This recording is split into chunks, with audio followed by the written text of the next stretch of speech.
Hello YouTube, comment ça va? Bienvenue sur ma chaîne où je raconte des histoires de meurtre et mystères.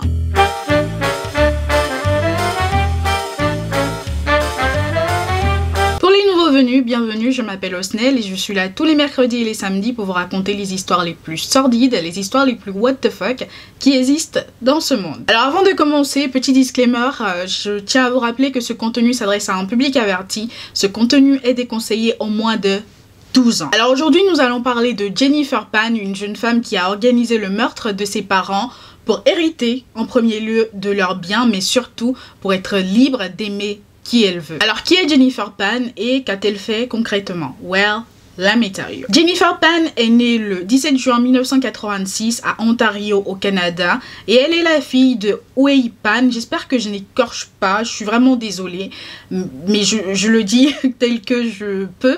Donc elle est la fille de Wei Pan, je vais vous le noter, ne vous inquiétez pas, et Beach Pan. Ses parents étaient tous deux issus de familles de réfugiés qui se sont rencontrés quand ils étaient jeunes à Ontario au Canada, se sont mariés et ont entamé une vie ensemble.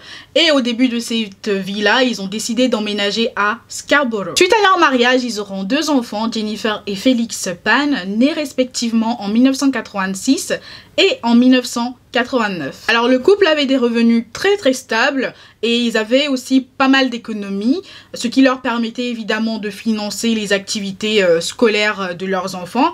Mais d'un autre côté, ils étaient connus pour être des parents très rigides en quelque sorte. Et ils avaient aussi des attentes limite insurmontables pour leurs enfants. Selon une amie de Jennifer qui racontera plus tard ça aux journalistes, le père de Jennifer était connu pour être le classique papa tigre et sa mère la complice du papa tigre. Par exemple, Jennifer n'avait pas le droit d'avoir un petit copain, elle n'avait pas le droit d'aller à des soirées avec ses amis, genre sortir même avec des amis, elle n'avait absolument pas le droit. Elle n'avait tout simplement pas le droit de faire des activités que ses parents n'avaient pas autorisé. Alors oui, il y en a qui vont me dire oui mais c'est ça être parent, enfin faut approuver les choses avant que tes enfants ne le fassent. Je suis d'accord, ok, mais quand tu commences à être adolescent, tu dépasses l'adolescence, tu deviens majeur à 18 ans, 19 ans, 20 ans, 21 ans, 22 ans, à un moment donné c'est un peu trop en fait, qu'on ne te laisse même pas sortir, aller passer une soirée avec tes amis et rentrer, enfin en fait elle n'avait le droit qu'aux activités scolaires, c'est ce que je voulais dire, qu'aux activités scolaires. C'était trop rigide, la maison était trop rigide. Alors malgré toutes ces précautions que prenaient les parents de Jennifer pour que celle-ci soit la meilleure à l'école, que leur fille soit excellente, machin truc, bah au secondaire les résultats de Jennifer étaient plutôt dans la moyenne, ce qui va faire que celle-ci qui avait peur tout simplement de décevoir ses parents va commencer à falsifier ses bulletins scolaires pour leur faire croire qu'elle était tout simplement la meilleure de sa classe. Alors du coup Jennifer, une fois arrivée en terminale, elle avait déjà son université, elle savait où elle allait, elle avait son projet de vie. Le problème c'est qu'elle va échouer à l'un de ses examens en terminale, ce qui va faire que l'université va la lâcher et elle n'avait plus d'université, elle n'avait pas réussi son examen final, donc elle n'avait pas de bac, rien du tout. Qu'est-ce que Jennifer va faire? Devinez? Bah elle va faire ce qu'elle faisait d'habitude, elle va mentir. Donc Jennifer va raconter aux gens autour d'elle, à ses parents qu'elle avait été admise et à la rentrée elle va commencer à leur faire croire qu'elle allait en cours à l'université. Donc vous allez certainement vous demander ce qu'elle faisait de ces journées. Bah Jennifer allait s'asseoir dans des cafés, elle traînait dans des cafés, elle en profitait pour donner des cours de piano. Et à un moment donné, elle a même travaillé dans un restaurant pour faire passer le temps. Pour parfaire son mensonge, Jennifer va raconter à ses parents qu'elle avait gagné une bourse d'études, mais aussi qu'elle avait accepté une offre dans le programme de pharmacologie de l'université de Toronto. Et allant toujours plus loin dans son mensonge, Jennifer va aller jusqu'à acheter des manuels d'occasion et elle regardait des vidéos sur internet. Vous voyez les vidéos que des profs font pour expliquer les trucs aux élèves. Bah, elle regardait ces vidéos là et elle prenait des notes pour faire croire à ses parents qu'elle allait en cours et qu'elle prenait des notes. Au bout d'un moment, Jennifer va faire croire à ses parents que le trajet entre la maison et la fac la fatiguait beaucoup et que ça serait beaucoup plus simple pour elle qu'elle soit proche proches de la fac et elle va donc leur expliquer qu'il y avait l'un de ses amis de la fac qui cherchait une colocataire et que ce serait l'idéal pour elle, ce que ses parents vont accepter et ils vont commencer à lui verser un loyer de colocation avec cet ami-là. Well, cet ami-là, c'était en réalité son petit ami qui n'allait pas à la fac non plus, mais qui était un dealer. Ouais. Un dealer. Alors toujours pendant ses prétendues études, Jennifer va faire croire à ses parents qu'elle avait obtenu un stage à l'hôpital d'enfants de Toronto, mais ses parents vont très vite la suspecter parce que déjà elle n'avait pas de badge, mais encore moins un uniforme, ce qui va pousser son père à la suivre un jour à son soi-disant stage, et c'est là que son père va se rendre compte qu'elle mentait depuis le début. C'est là que Jennifer va avouer à ses parents qu'elle n'avait en réalité jamais fini le lycée et que depuis des mois elle leur mentait. Et donc son père qui était fou de colère voulait à tout prix la jeter dehors, la mettre à la porte, mais sa mère va réussir à convaincre son papa de lui laisser une chance. Ils vont donc accepter ensemble de lui laisser une chance, mais à condition qu'elle termine le lycée et qu'elle postule pour des universités, qu'elle aille en réalité à la fac. Donc là ils vont commencer à la motiver, à la pousser à faire tout ça, mais par-dessus tout ils lui ont mis une interdiction, et cette interdiction était qu'elle ne pouvait plus être en contact avec Wong, son petit ami. Le problème c'est que Jennifer va continuer sa relation avec Wong, mais en secret. Alors le secret va très vite ennuyer Wong, qui va quitter Jennifer et se mettre avec une nouvelle fille beaucoup plus jeune. Et ce que Jennifer va faire pour récupérer Wong, parce qu'elle va réussir à le récupérer, oui, c'est qu'elle va lui raconter que des cambrioleurs étaient rentrés, avaient pénétré son domicile et il avait violé en groupe. Puis, quelques jours plus tard, elle avait reçu une balle dans sa boîte aux lettres, ce qui signifie que, en quelque sorte, tu dois la fermer, et que, pour elle, l'instigatrice de cette agression était la nouvelle petite amie de Wong, ce qui va pousser Wong à quitter cette fille et se remettre avec Jennifer. Alors, notre chère Jennifer, qui rêvait de liberté, de vie bling bling, loin des attentes de ses parents, va commencer début 2010 à penser à éliminer son père parce qu'elle se disait que si son père n'était plus dans le game, qu'elle pourrait facilement manipuler sa mère. Ainsi, elle va se rapprocher d'un ancien camarade lycéen qu'elle connaissait pour être une brute en quelque sorte, et elle aurait raconté lui avoir remis 1500 $ pour que celui-ci assassine son père.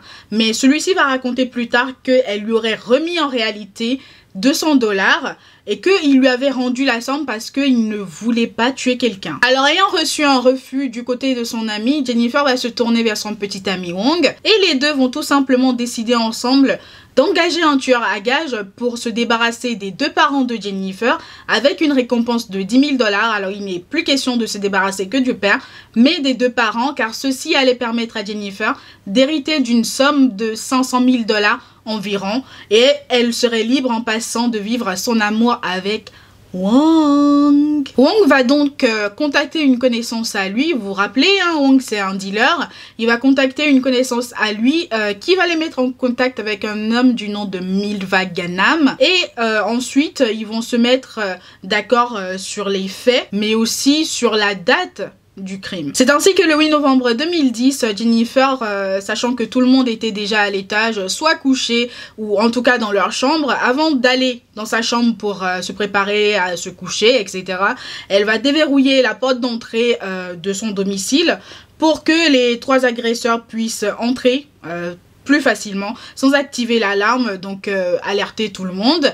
Et elle va aller se coucher après ça, mais avant de se coucher elle va envoyer un message avec un téléphone prépayé que Wong lui avait remis. Donc elle va envoyer un message aux agresseurs pour leur dire que c'est bon, ils peuvent entrer. Donc ceux-ci vont pénétrer le domicile, ils vont mettre la maison sans dessus-dessous, ils vont récupérer tout le cash, ils vont attacher tout le monde.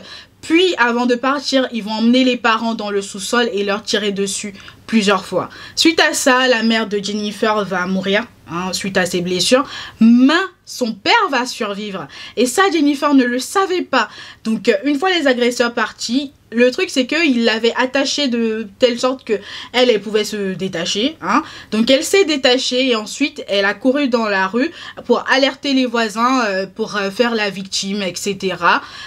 Donc une fois les secours arrivés et la police arrivée, c'est là qu'elle va se rendre compte que que bah en fait son père n'était pas mort. Alors son père qui était aux soins intensifs suite à l'agression, du coup les policiers vont débuter une enquête hein, très rapidement, et le truc c'est qu'ils vont très vite suspecter Jennifer.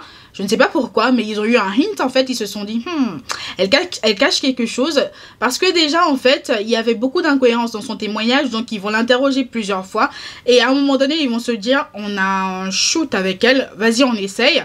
Donc t'as un policier qui va dire à Jennifer qu'ils savent ce qui s'est passé, qu'il fallait qu'elle parle maintenant, sinon bah elle allait aggraver son cas, qu'il y a un satellite dans le ciel qui détecte les mouvements dans les maisons, et qu'ils avaient reçu les caméras, enfin les footages de ce satellite, et qu'ils savaient très bien ce qui s'est passé et qu'il fallait qu'elle avoue. Et en fait, naïve qu'elle était, elle va avouer, enfin heureusement, mais elle est trop bête quoi. Donc elle va avouer hein, et donc suite à ses confessions, elle sera arrêtée le 22 novembre 2010 et ses complices seront arrêtés quelques mois plus tard parce que certains vont partir en cavale. Suite à ça, le procès de Jennifer et de ses complices va débuter le 19 mars 2014. Et ils vont tous plaider non coupables de meurtre au premier degré, de tentative de meurtre et de complot en vue de commettre un meurtre. Alors les autres, je peux comprendre parce qu'ils n'ont pas vraiment fait des aveux. Mais Jennifer, à quel moment tu plaides non coupable alors que tu as fait des aveux? Je n'ai jamais compris ce principe en fait de faire des aveux puis de plaider non coupable. Like, personne ne t'a forcé ma fille, tu as parlé. On est où là?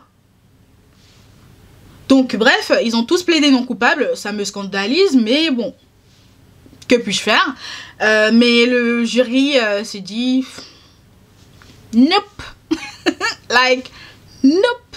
Donc ils vont tous être condamnés à la prison à perpétuité avec possibilité de libération conditionnelle après avoir passé 25 ans en prison. Alors, je tiens à clarifier le fait que quand on te dit que tu as une possibilité de libération conditionnelle, ça ne veut pas dire que tu vas obtenir cette libération conditionnelle.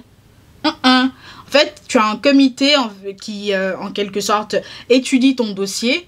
Et c'est ce comité-là qui décide si oui, tu l'obtiens ou sinon, tu restes en prison. Après le procès, le père et le frère de Jennifer vont prendre la décision de demander une ordonnance du juge interdisant à Jennifer de contacter n'importe quel membre de la famille, ce que le juge va leur accorder, et le juge va aller même plus loin et interdire à Jennifer et Wong de se contacter. Plus tard, le père de Jennifer affirmera au cours d'une interview que pour lui, sa fille était morte. Donc voilà les amis, l'histoire de Jennifer Pan.